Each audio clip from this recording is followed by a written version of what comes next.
Hi, my name is Nico Holloway, and I would like to do a presentation today about Obesity Prevention Program. It's a primary level prevention plan in obesity led by DNP. In our objectives, we will describe the disparities and risk factors of obese population, the health risks of obese population, the levels of prevention, describe leadership competencies necessary for the APRN in developing and implementing prevention in the obesity population, discuss the data elements used to measure the success of obesity prevention. The WHO expert consultation on obesity immediately recognized that overweight and obesity represents a rapidly growing threat to health populations in the United States. Experts from the United Nations Food and Agriculture Organizations and WHO collaborating centers, as well as advisors from International Obesity Task Force, facilitated recognition of obesity as a global problem. African Americans is a vulnerable population. African American women has the highest rate of obesity, whereas 4 out of 5 American women are obese. 2018 shows non-Hispanic blacks were 1.3 times more likely to be obese. African American women were 50% more likely to be obese. The population is due to low income, low education status, lack of healthy, affordable foods and places to be active, lack of education about obesity, the disparities closely linked with social, economic, and environmental disadvantages. In these vulnerable populations, there are found to be an increase in unemployment. There are more stores that offer unhealthy, poor quality foods, and poor access to health care or referrals to convenient community organizations. It is harder for the people in the rural communities to be able to get out and go and seek doctors for screening and help. This table shows obesity prevalence by race, ethnicity. You have the non-metropolitan in the blue and the metropolitan in the gray. As you can see, non-Hispanic blacks ranked high in the prevalence of obesity. Some of the health risks of obesity is definitely increase in health costs. Also comes with heart disease, which includes your stroke, your hypertension, and the increase in your cholesterol level. This could lead to type 2 diabetes, multiple types of cancer, respiratory failure, respiratory distress problems, and even osteoarthritis. Some population that experience obesity also have lower self-esteem due to the body contour, job discrimination. Some people look at them like they're not able to carry out the job because of some disabilities, clinical depression, skin problems. With you being overweight, you have more folds and you get yeast and all kind of breakdowns in between them if not taken care of properly. End-stage renal disease and some eye problems. The health needs of this population will definitely be education, being able to sit down and talk to them and let them understand about what their body is going through and how it's changing, how the excess weight can and will bring on health problems with increased health costs. Programs to help them lose weight definitely will be an intricate part for them to be able to follow and set up an in-person clinician or even a communication process for them to be able to talk to a clinician and get more access to help. Get closer fitness centers, cleaner parks next to them where they're able to get out due to transportation problems or just not being able to go far away from home due to family and jobs, where they're able to go and work out and do fitness programs. Healthy food options, being able to teach them and show them about the healthy eating and also get them into the neighborhoods, get the healthy vegetables and the fruits and the wheats and stuff, get them grown into the neighborhood so that they are able to purchase it at a nearby store. The clinician for monitoring the weights and the screening process to make sure they don't develop hypertension or diabetes. Coverage of access incentives for routine obesity prevention, being able to make sure that we're coding these obese patients correctly so that we could get the funds needed to do preventive screening and diagnosis care. The DNP will also be over providing standardized obesity-related care and advocate for the health community and the environment to make it people-friendly, to definitely get the obese patients and their families in on the care, which will make it greater for them to actually achieve their goal. Group sessions, be able to talk about what's going on, behavioral specialists, nutritionists, nurse practitioners, and definitely a bariatric nurse on site to be able to help and guide the process. Being able to get the community involved, setting up programs like at the YMCA, at some churches, some community buildings, in order to help with fitness programs as well. Some more solutions would be definitely to change your behaviors, being able to sit down and talk about the bad eating habits versus the good eating habits, and being able to show them how to interchange those bad for the good in order to reach their ending goal. Definitely show, let's go to the store and teach them how to read food labels, to be able to look at the sodium and the fat intake that is on those and the carbohydrates, making the parks clean and accessible for them and their kids to be able to go out and be active, play soccer, basketball, jump rope, and teach patients how to prepare healthy meals at home without having to spend a lot of money. Level of preventions include your primary prevention, secondary prevention, and tertiary prevention.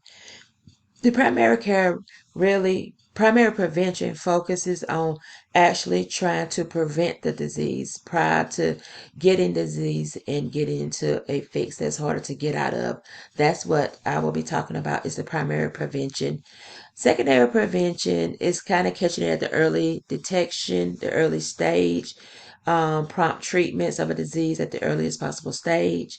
Tertiary prevention is about implementing during the middle or late stage of the clinical disease. You want to be able to slow the progression or cure the disease. Try to help patients alleviate their disabilities and be able to function properly. A primary prevention plan will be used for the prevention of obesity. We will talk about how to get the government funded programs into the communities and who will need to lead and run those programs to be more accessible to the low income patients in the low income communities. Grants by the government led primary care prevention plans to improve the community's access to information and plans to prevent diabetes. You have the treatment of extreme adult obesity in primary care practices, use of behavior counseling, structured diets, medications, do group sessions like we talked about before for the overweight preschoolers and their parents. That way everybody could get on board, work as a household to reach this goal.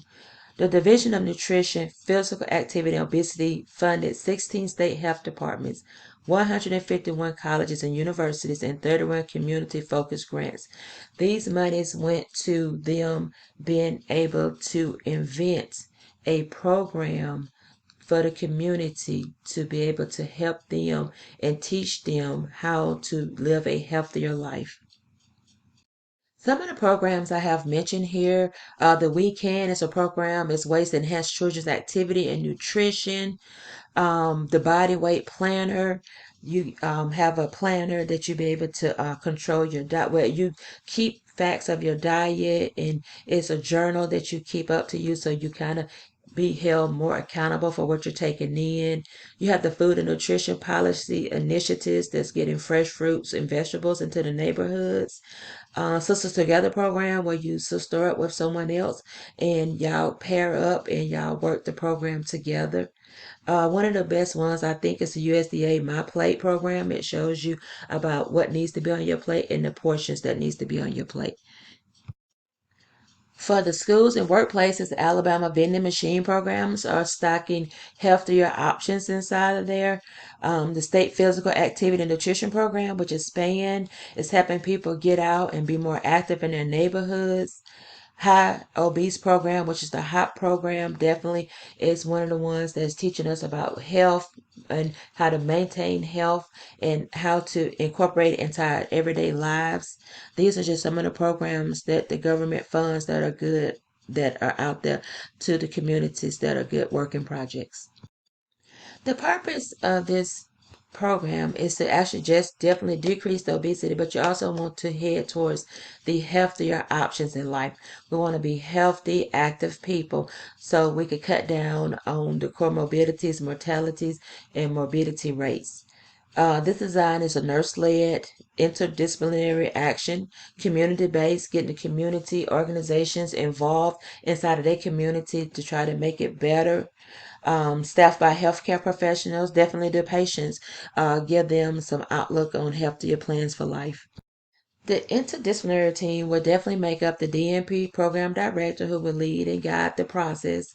The obese patients so they can put their two cents in and be able to speak on how they want to be treated and what they think will help them in a healthier lifestyle. The nutritionist, registered dietitian who can show us the way about how to change some fruits and vegetables and stuff for some candies. Physician to be able to do the screenings and to blood work and make sure we are in a good BMI standard. Bariatric healthcare provider, definitely because they understand more about the bariatric patients and how to make this program efficient. Our purpose is to promote education, to prevent obesity, to provide access to trained healthcare workers, promote a healthy lifestyle with exercise and eating plans, to provide a tailored program to assist in weight loss and screening for the obese patients.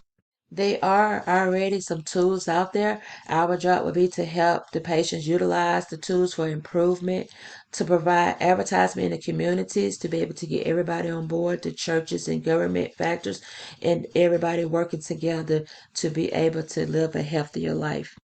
The role of the DNP will oversee the program, look over the finances, make the final decisions, develop some policies and procedures, get out there and work the program and make sure everybody's doing what they're supposed to be doing. Some competencies that the DNP need to have is definitely communication, project management, learning capacity. You need to be able to talk to people, to learn through others, set priorities, and help employees do the same. We're there to encourage one another. Some more competencies of the DNP is seek and use feedback, avoid prejudging, or making assumptions when dealing with others who differ by race, gender, culture. Self-awareness is a big part in this plan. Data used to measure this plan, interventions, patient survey tools, definitely be able to get the feedback from the patient and the families and see how they feel about it. Community input would definitely be a great factor. Be able to show what we could do better to increase the people for coming in. Patient time spent with interdisciplinary team, making sure that we are there accessible for them and for their care. Team performance, you definitely want to make sure that we're weighing the patients and seeing some decreases in weights, some increase in nutrition, decrease in morbidity and mortality outcomes, and make sure that the education is actually working on the patient's level, the community level, and if we need to readjust it, then that's what we need to do. Making sure the monthly budget is on point. You got to have your donations, expenditures, your debt, making sure that the checks and balances are definitely in place.